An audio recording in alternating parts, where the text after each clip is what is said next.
வராகி பன்றியின் தலையும் பெண்ணின் உடலமைப்பும் கொண்டு ஸ்ரீ சக்கரம், திரிசூலம், கதாயுதம், சங்கு, அங்குசம், அபய மற்றும் வரத முத்திரைகளை தன் 8 திருக்கரங்களில் ஏந்தி சிம்ம வாகனத்தில் வீற்றிருப்பாள் வராகி.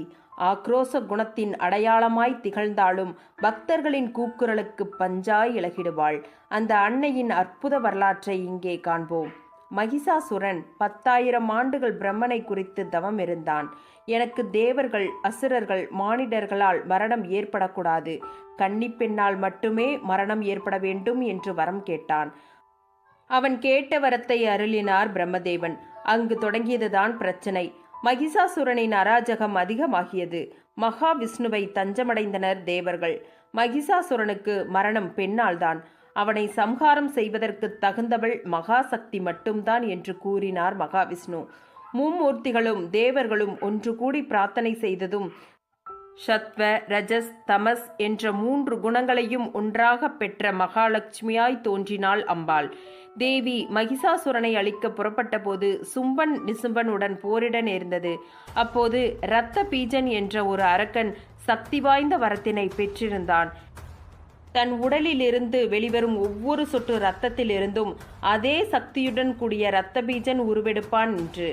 தேவி இரத்த பீஜனை அழிக்க அவனது இரத்தம் மண்ணில் விழுந்ததும் உடனே புதிய இரத்த பீஜன் உருவானான். இப்படியே உலகம் முழுவதும் இரத்த பீஜன்களால் நிரம்பியது. அவனை அழிக்க மகாசக்தி 7 சப்தகனியர்களை தோற்றுவித்தார். முதல் 3 நாட்கள் துர்கா தேவியாகவும், அடுத்த 3 நாட்கள் மகாலட்சுமியாகவும், அதற்கடுத்த 3 நாட்கள் சரஸ்வதியாகவும் போரிட்டாள்.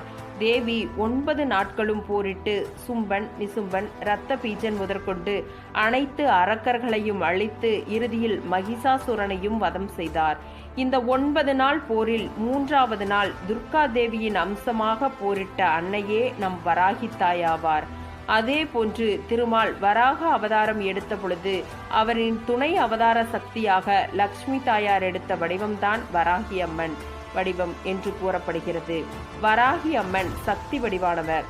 தாந்திரீக வழிபாட்டு முறைகளில் மிக முக்கிய பெண் தெய்வமாக வராகி அம்மன் திகழ்கிறார்.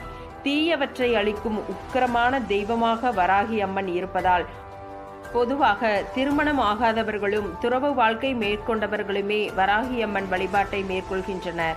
எனவே இத்தகையவர்கள் தங்களின் வீடுகளில் வராகி அம்மன் சிலை அல்லது படத்தை வைத்து முறைப்படி பூஜைகளை செய்கின்றனர். இல்லற வாழ்க்கையில் இருப்பவர்கள் வராகி அம்மன் படத்தை மட்டும் வைத்து பூஜைகள் செய்யலாம்.